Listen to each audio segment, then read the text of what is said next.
प्रस्तावना लिहितानाही मला जाणवलं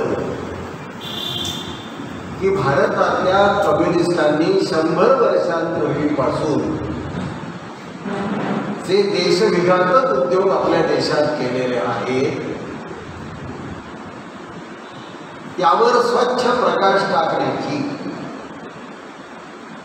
आणि सप्रमाण लिहिण्याची फार मोठी गरज होती।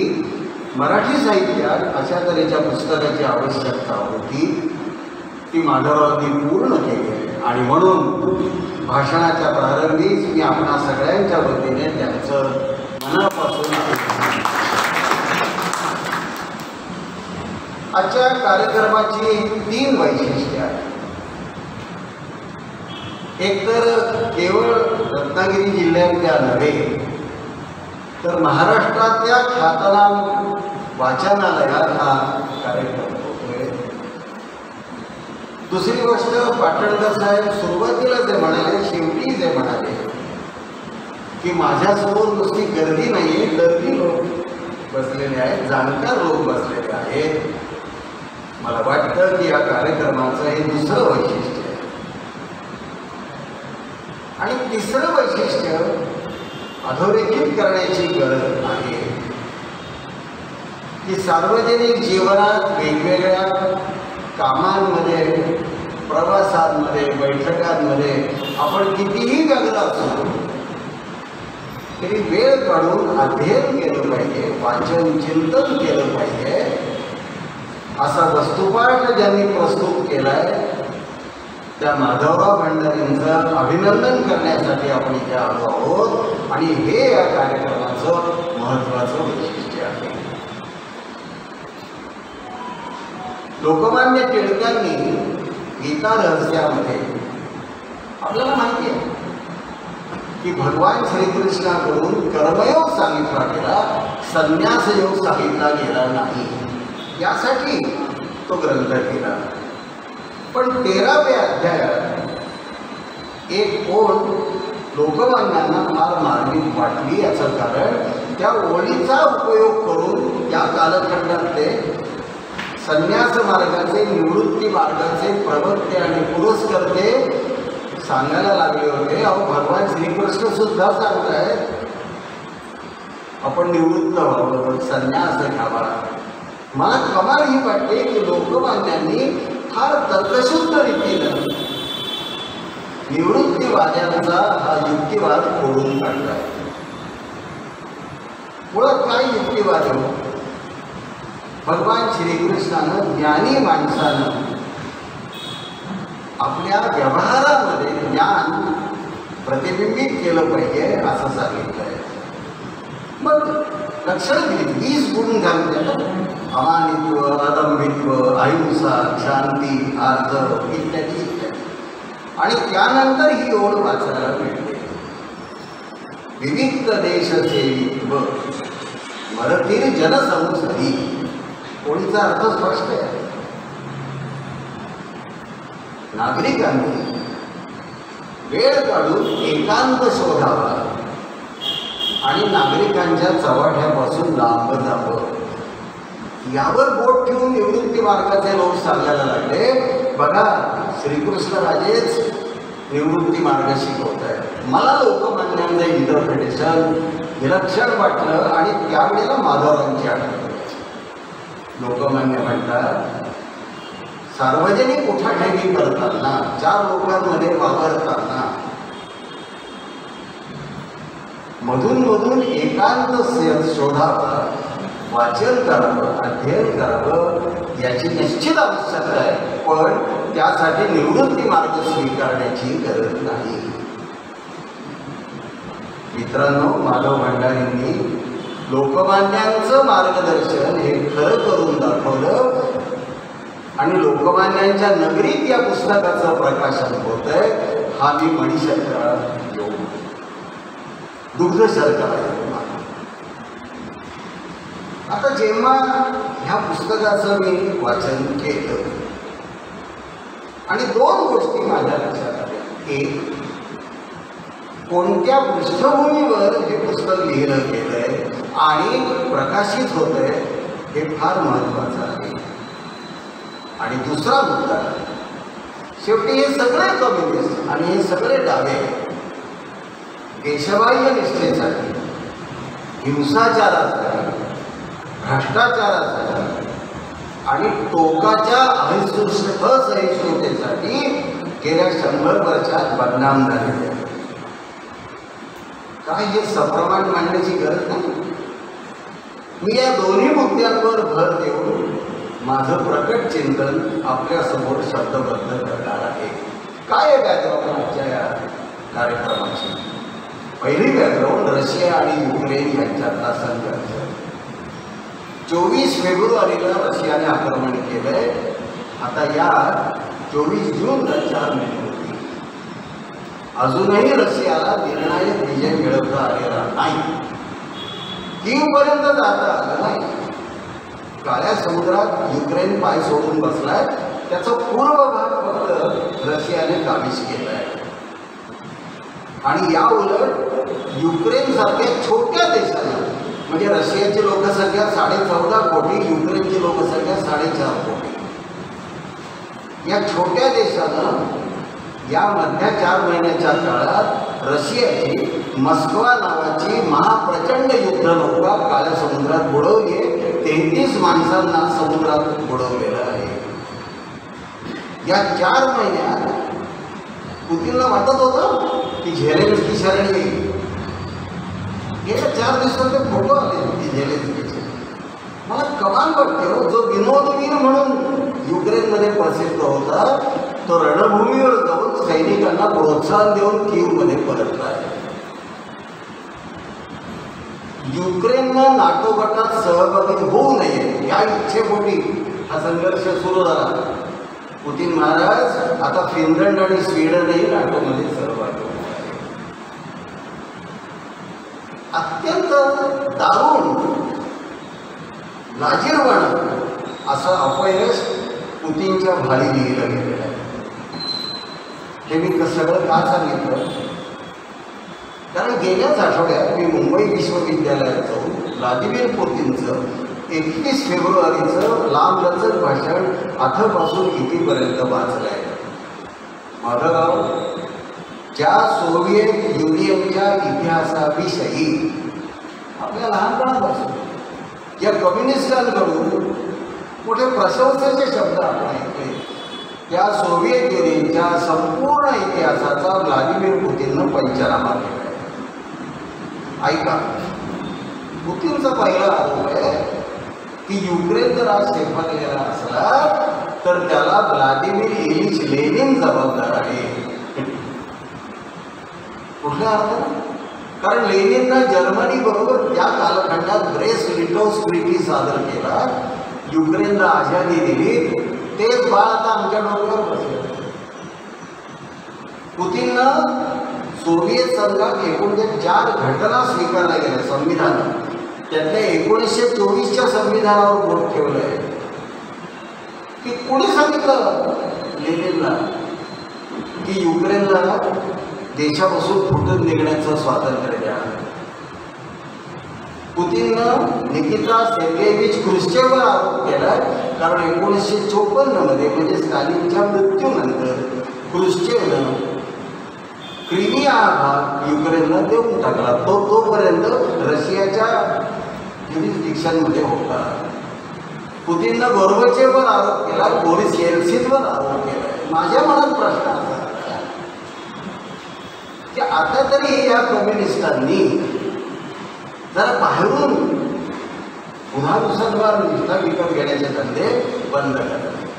तुम्ही सांगत होता ना मला की जरा रशियाकडून, चीनकडून आपण काही शिकलं पाहिजे.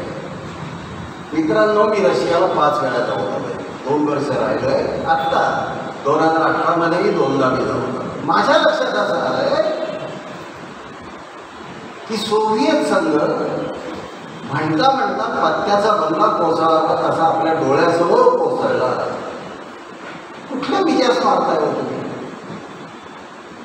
आणि त्यावेळेला जो चमत्कार घडलाय तो मला आपल्यासमोर सांगणं अत्यंत अगत्याचं वाटतं.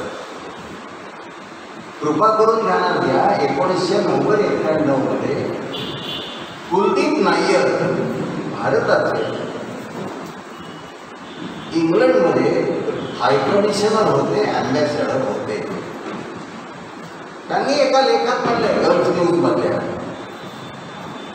की एका लंडनमधल्या party Margaret Thatcher Kuldeep Nair यांना म्हणाल्या, अहो तुमच्यापैकी कुणातरी भारतीय माणसानं त्या मिखाईल गोर्बाचोवला जाऊन भेटलं पाहिजे, त्याला सांगितलं पाहिजे की देश एकत्र कसा ठेवावा.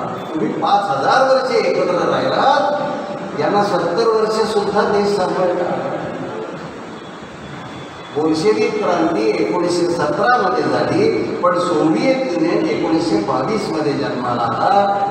100 वर्षाच्या आतच हा देश अस्खलित झाला. आज चमत्कार असा घडलाय, केवळ रशिया नाही, सोव्हिएत संघातून फुटून निघालेले 15 देश आता राष्ट्रवादाची भाषा बोलतायत. मार्क्सवाद, लेनिनवाद, साम्यवाद या सगळ्यांना त्यांनी तिलांजली दिली आहे. कझाकस्तान, किर्गिस्तान, तजिकिस्तान, तुर्कमेनिस्तान आणि उझबेकिस्तान ही 5 मुस्लिम राष्ट्र आहेत जी आशिया खंडात समाविष्ट होतात. तिथे एक गीत गेली 30 वर्षे वाचताय गाजताय. त्या गीताचं ध्रुपद आहे, every nation has got its own garden, its own song, which we have preserved for thousands of years. मला कम्युनिस्टांना प्रश्न करायचा आहे, ज्या सावरकरांच्या नावानं तुम्ही शिव्या घालताय, त्या सावरकरांचं म्हणणं खरं ठरलंय. सावरकरांनी सांगितलंय आगामी 500 वर्षे तरी राष्ट्रवाद जिवंत राहणारे, बाकीच्या वादांचं तुम्हाला काही माहिती नाही. कोण ठरलं, कोण द्रष्ट ठरलं? हो मित्रांनो, मला काय ऐकू येते मला मित्रांनो, भारताच्या या राष्ट्रवादाला चुनौती देणाऱ्या या डाव्या विचारसरणीच्या विरुद्ध आवाज उठवण्याची गरज आहे. माधवांचं पुस्तक मला यासाठीही महत्वाचं वाटतं. शांतपणे विचार करावा. एका बाजूला सोव्हिएत संघ कोसळला, पण त्यातून रशियासारखा राक्षसी राष्ट्र जन्माला आला, जो इतके दिवस या युक्रेन बरोबर आपण दोस्ती केली. आणि मुळात लक्षात घ्या, रशियन आणि युक्रेनियन एकाच स्लाव वंशाचे आहेत. दोघांचाही पंथ एकच आहे, बिझँटाईन ऑर्थोडॉक्स, पण दोघे एकमेकांच्या मुळावर बसलेले आहेत.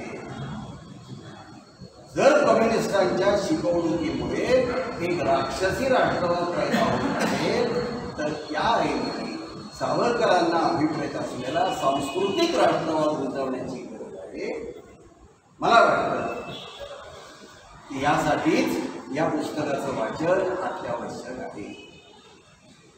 मला कमाल ही वाटते माधवरावांची की एका बाजूला वेगवेगळ्या स्वरूपाचे प्रवास करायचे, बैठकांमधून जायचं, कार्यकर्त्यांशी संभाषण करायचं,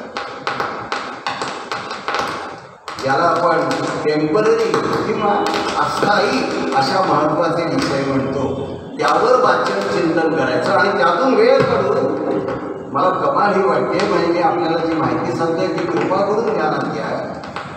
ह्या पुस्तकामध्ये मी मुद्दाम जी माहिती सांगतोय ती ऐकून घ्या. प्रकरण क्रमांक 7 जे आहे, त्या भारताशी बेईमानी करणाऱ्या कम्युनिस्टांचा पंचनामा आपल्याला वाचायला मिळतो. पान क्रमांक 87 ते पान क्रमांक 154 अशा 67 पानांपैकी 35 पानांवर माधवरावांनी मूळचे दस्तावेज उद्धृत केलेले. ते म्हणाले ते खरे, मी नंतर सांगणारच आहे कोणकोणते दस्तावेज त्यात आले. वेळ काढावा, मान ठोकून बसावं लागलं, तर त्या वाचनालयांना आणि ग्रंथालयांना न्याय देता येतो. एका बाजूला रशिया आणि युक्रेन यांच्या संघर्षाची पृष्ठभूमी आजच्या कार्यक्रमाला आहे.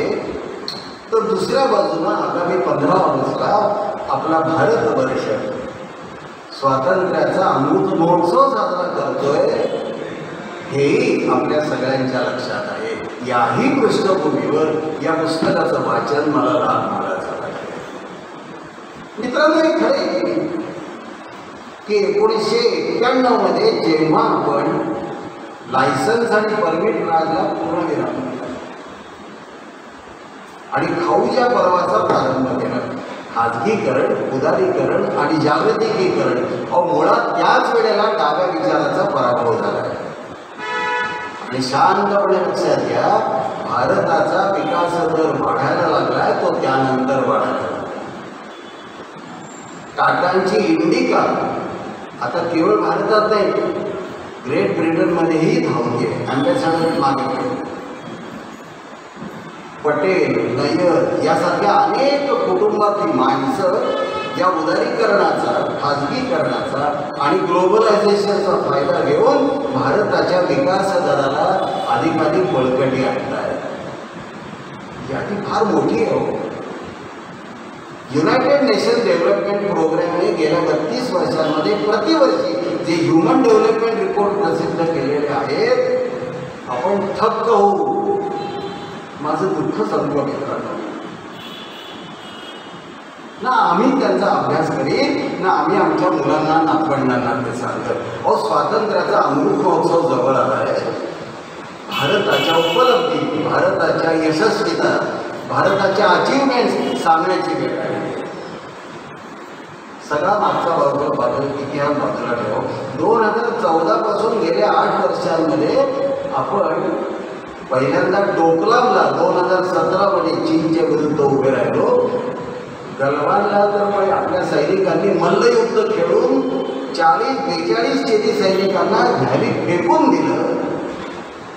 फार भयंकर आणि प्रभावी असा परिणाम त्यातून घडला.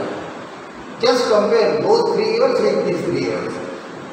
1959 मध्ये जवाहरलाल नेहरूंच्या आदेशावरून आपण तथाकथित विवादग्रस्त प्रदेशात 43 पोलीस ठाणी उभी केली.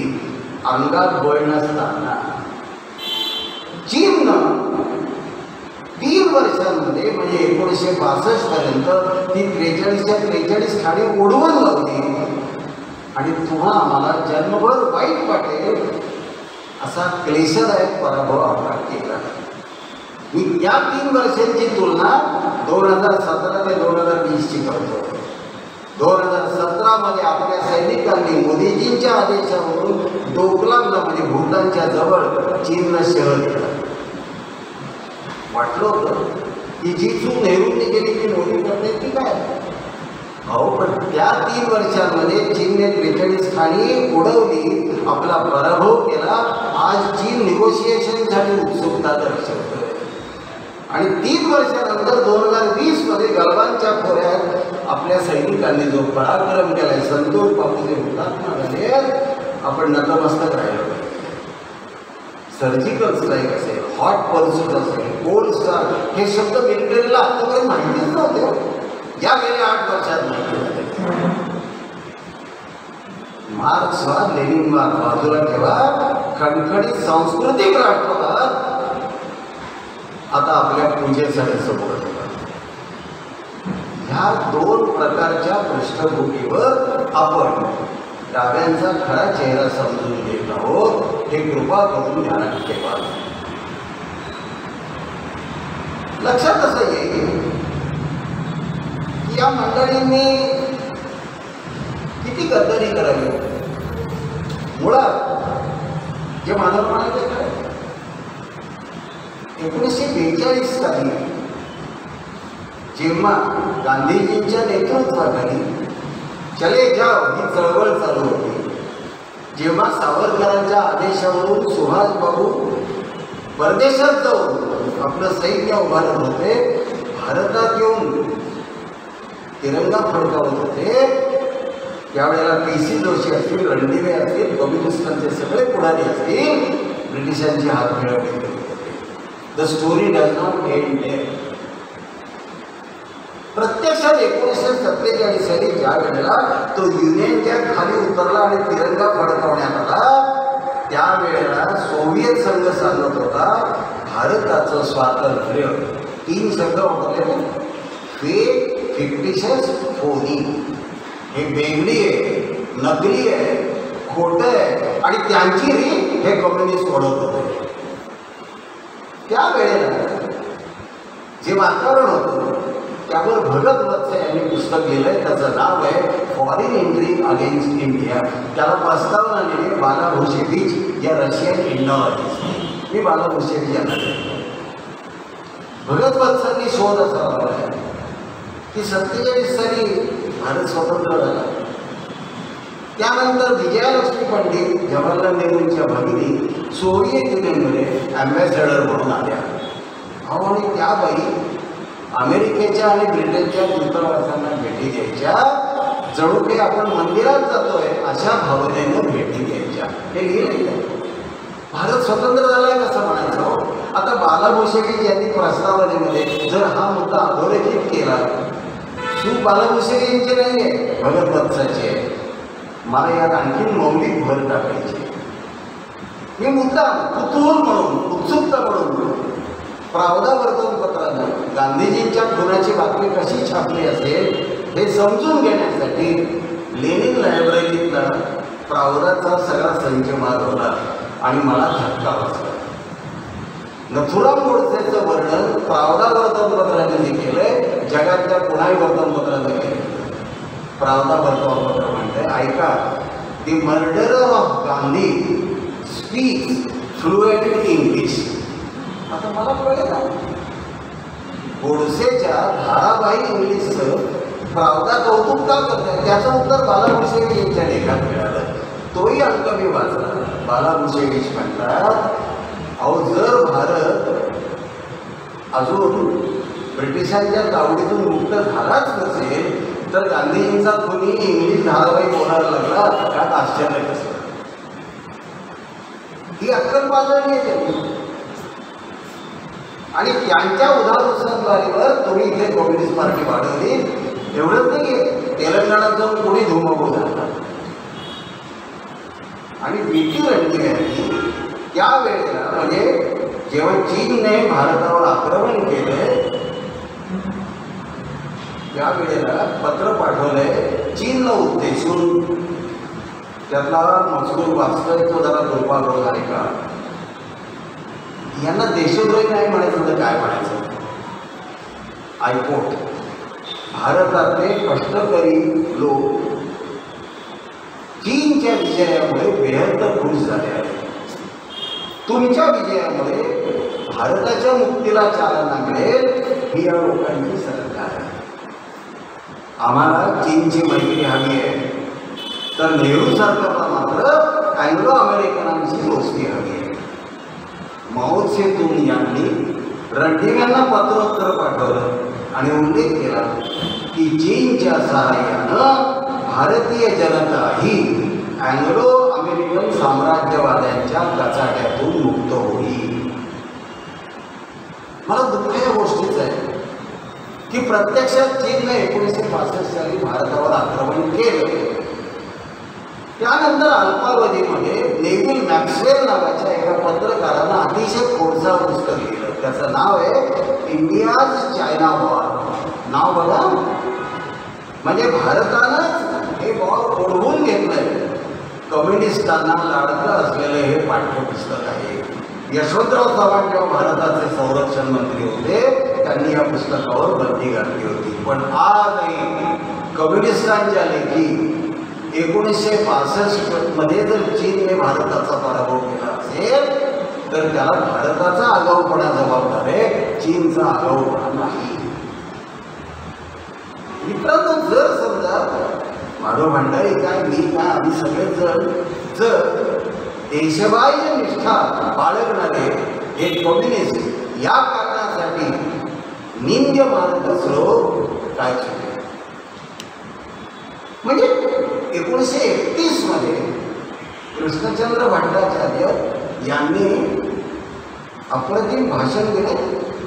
त्यांनी म्हटले, आता स्वातंत्र्याचा लढा चालू आहे. Let us establish Swaraj in idea. Indian philosophy शिकवणारे शिक्षक स्वराज इन आयडियाज हा मंत्र कौतुकानं विद्यार्थ्यांना शिकवतात. कम्युनिस्टांनी मात्र स्वराज इन आयडियाज या संकल्पनेला तिलांजली दिली. Soviet Raj in idea, Chinese Raj in idea. मित्रांनो, माधव भंडारीने जे पुरावे दिले ना, मला एकूण एक पुरावा हा सरस वाटतो. इव्हान बेनेडिक्टो रशियाचे भारतात राजदूत होते. त्यांनी उल्लेख केलाय, त्याचं कोटेशन दिलंय माधवांनी, की अजय घोष तर मारले, त्यानंतर भूपेश गुप्ता आले आणि इव्हान बेनेडिक्टो माहिती सांगतात, या सगळ्यांना मी पैसे नियमाने दिलेले आहेत. आणि लाज वाटली पाहिजे कम्युनिस्टांना. भूपेश गुप्ता सांगतात, आम्हाला 62 सालच्या निवडणुका जिंकायच्या आहेत, पैसा कमी पडतोय, जरा मॉस्कोनं पहिली नीती करावी. नुसत्या निष्ठा देशपाहिजे नाही, तो पैसेही देश पाहिजे. हे कमी पडलं म्हणून केलं. एका प्रकरणामध्ये 8व्या प्रकरणात त्याच्या प्रारंभीच मित्रोखीन आर्काईव्ह या पुस्तकाचा माधवांनी उल्लेख केला आहे.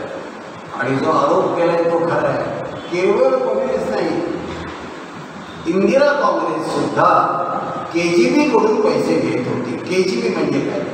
KGB हा रशियन शब्द आहे. कवितेत गसुदारस्त्वेंनी बेतपासनास, बेतपासनास म्हणजे सिक्युरिटी. आणि सोव्हिएत संघाच्या सिक्युरिटीसाठी जे CID दल उभं करण्यात आलं, त्यांच्याकडून यांनी पैसे घेतले. हे रशियन राजदूत सांगतोय. या क्षणापर्यंत कम्युनिस्टांनी त्याचा इन्कार केलेला नाही.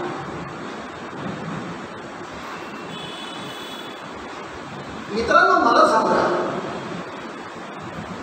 हिंसाचार, भ्रष्टाचार याविषयी काही वेगळं सांगण्याची गरज आहे.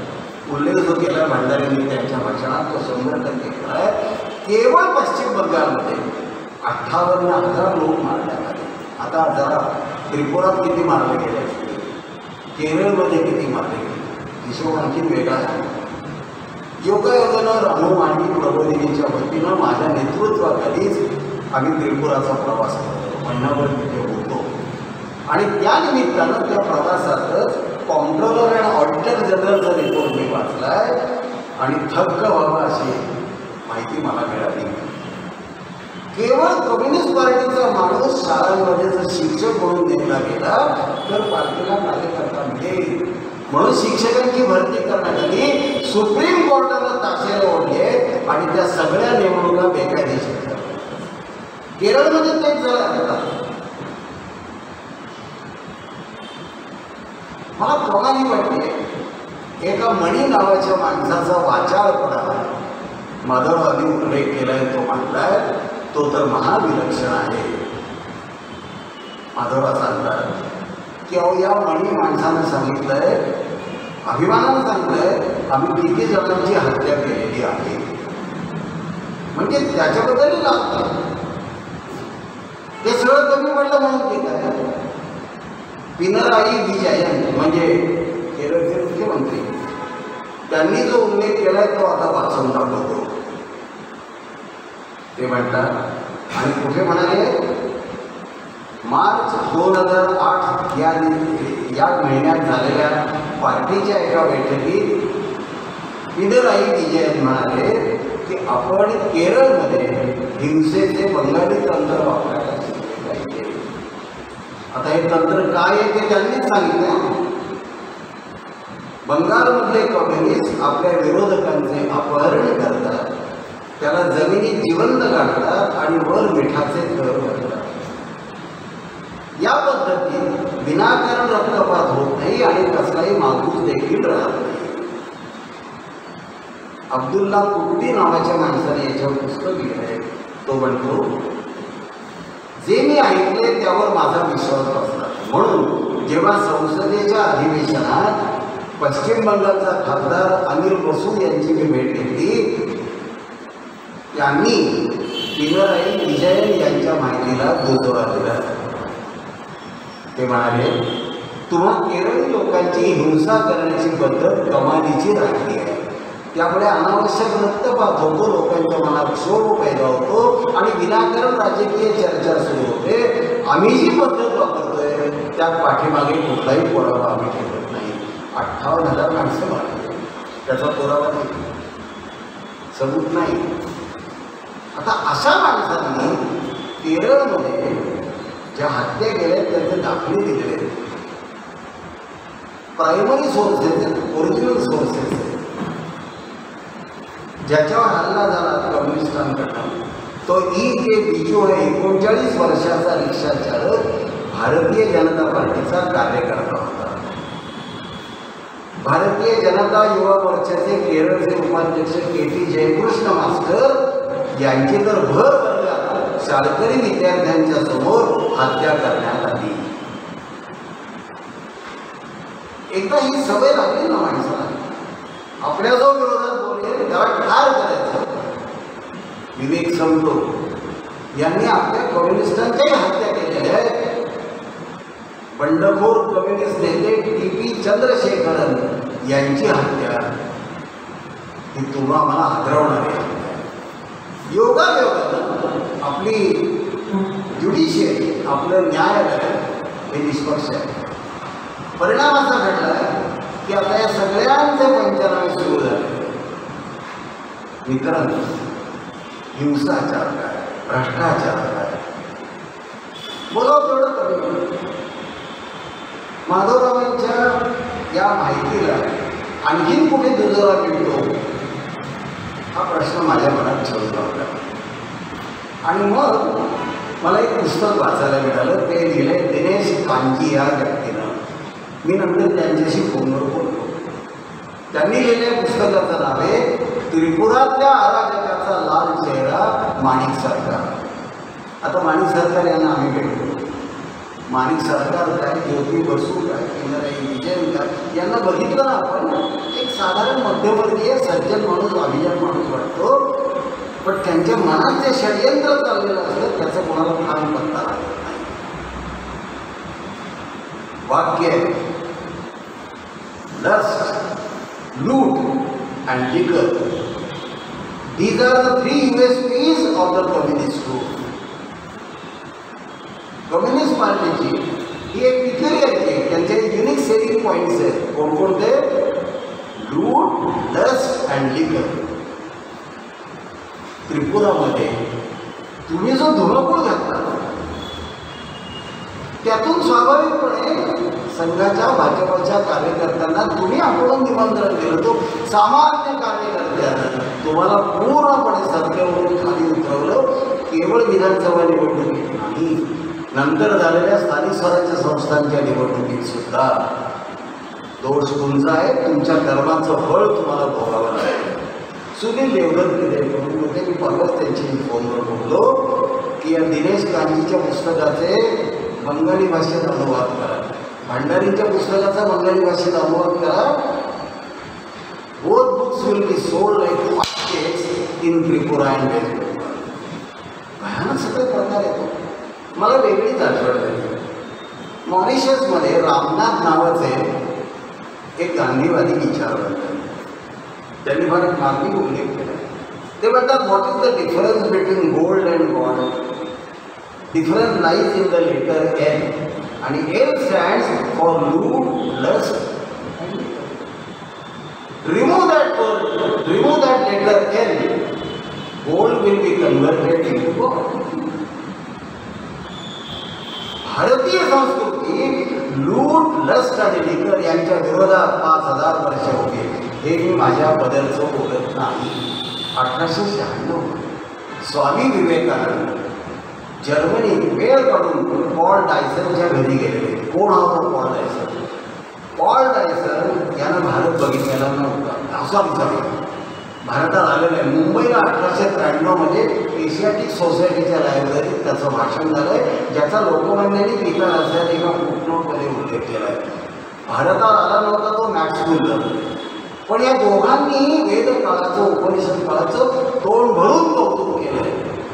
स्वामी विवेकानंद पॉल डायसनला भेटायला जर्मनीतल्या त्याच्या गावी 2 दिवस जाऊन राहिले. डायसन आणि विवेकानंद यांची अगाध मैत्री आहे. डायसन यांना याला मजा करायची वाटली. ते म्हणाले, स्वामी तुम्ही कुठले संन्यासी हो? तुम्हाला फ्रेंच म्युझिक आवडतं, तुम्ही कुणाबरोबरही उडबस करता, खांद्यावर हात ठेवता, तुम्हाला मासे आवडतात, तुम्ही हे खाता ते खाता, how can we call you sannyasi? विवेकानंदांनी दिलेलं उत्तर महाविलक्षण, ते उपलब्ध आहे. विवेकानंद म्हणतात, I still claim to be sannyasi because I abstain from gold and dust. पुढे संस्कृतमध्ये बोलले विवेकानंद, कामिनी कांचन विरह. हा भारत आहे. आणि या भारताला बदनाम करण्यासाठी ज्या कम्युनिस्टांनी गेली 100 वर्ष भारतात धुमाकूळ घातलाय, त्यांना गॉड कसा प्रिय होतो? They will love only loot, lust and liquor. No wonder they have become enemies of the God. And no wonder they have become addicts and worshippers of gold, lust, liquor and loot. मित्रांनो, यांच्या असहिष्णुते विषय काय? मोहित सेन नावाचे हा मोठे त्याचं पुस्तक वाचलं, ए ट्रॅव्हलर अँड द रोड आत्मचरित्र आहे. मी त्यांचं भाषण मुंबईला ऐकलंय. इतका माणूस पुस्तकाच्या शेवटी त्यांनी उल्लेख केलाय, मला कम्युनिस्ट पार्टीनं घरातली रद्दी काढून टाकावी तसं बाहेर काढलं. कॉम्रेड डांग्यांना यांनी या प्रकारे, डांग्यांचा दोष काय तर त्यांनी त्यांच्या जावयाच्या पुस्तकाला प्रस्तावना दिली की वेदकाळात सुद्धा काही आपल्याला वाचायला मिळतं. कम्युनिस्ट पार्टी हिंसाचारासाठी, भ्रष्टाचारासाठी, असहिष्णुतेसाठी दुर्दैवानं बदनाम झालेली पार्टी. आणि का कोण जाणे गेल्या 100 वर्षांमध्ये या डाव्या विचाराचीच भर भारतातल्या बुद्धिवाद्यांवर पडली. माधवरावांचं पुस्तक मला आवडलं, त्याला मी आवर्जून 26 पानी प्रस्तावना लिहिली आणि इथे यायचं कबूल केलं. याचं हे कारण हे वाचलं, हे पुढच्या